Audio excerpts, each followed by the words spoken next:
చాలా విన్నాము. ఈ కల్తీ చేయడం అనేది చాలా బాధాకరమైన విషయము.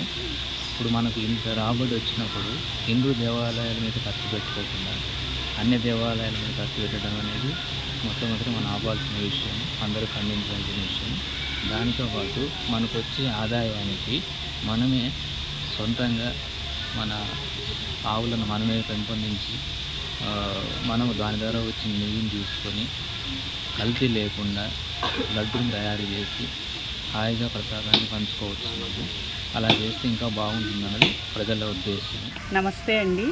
మనకి ఇప్పుడు ప్రస్తుత సమస్య లడ్డూ గురించి అని ఎంతోమంది భావిస్తున్నారు. అది సమస్య అనుకోవద్దండి. ప్రతి హిందూ యొక్క బాధ, వాళ్ళ యొక్క ఎమోషన్ని దెబ్బతీసే విషయం అని నేను అనుకుంటున్నాను. ఎందుకంటే వెంకటేశ్వర స్వామి గుడి నుంచి ఆ ప్రసాదం ఇంటికి తెచ్చుకొని మనం ఎంతో పూజ చేసుకుని ఎంతోమందికి భోజనాలు పెట్టుకొని ఆ స్వామి ప్రసాదం తీసుకుంటాం. అలాంటి ప్రసాదాన్ని ఈ విధంగా చెయ్యడం మాత్రం దాన్ని ఎంతోమంది అది తప్పు లేదు అని అంటున్నారు. కానీ ఒక హిందువుగా నా వైపు నుంచి, నా కుటుంబం వైపు నుంచి నేను చెప్పేది ఏంటంటే అది చాలా పాపం అండి. తిరుమల లడ్డు గురించి మాట్లాడడానికి అక్కడ గో సంరక్షణను పూర్తిగా మన ఆధీనంలో ఉంచుకొని చేస్తే బాగుంటుందని నా ఆలోచన. అసలు టీటీడీ అనేది ఒక చాలా పెద్ద సమస్య, చాలా పెద్ద ధార్మిక సమస్య. బయట నుంచి అక్కడి నుంచి ఇక్కడి నుంచి తెచ్చుకోవడం కన్నా మన టీటీడీ వాళ్ళే గోశాల మెయింటైన్ చేసి దానికి సంబంధించిన ఆవులు, దేశీయ ఆవులను అన్నిటి అక్కడ తీసుకొచ్చి వచ్చి అక్కడే నెయ్యిని తయారు చేసి ఆ నెయ్యిని లడ్డులోకి వాడితే ఇంకా చాలా బాగుంటుందని చెప్పేసి మనం చేస్తున్నాం. ఇంతటి ఆదాయ వనరులు ఉన్నటువంటి దేవాలయము ఒక గోశాలని గట్టిగా నిర్మించి గోశాలని చూసుకొని గోవుల దగ్గర నుంచి వస్తున్నటువంటి క్షీరాలను కానీ స్వామివారి ప్రసాదానికి ఉపయోగించవచ్చు.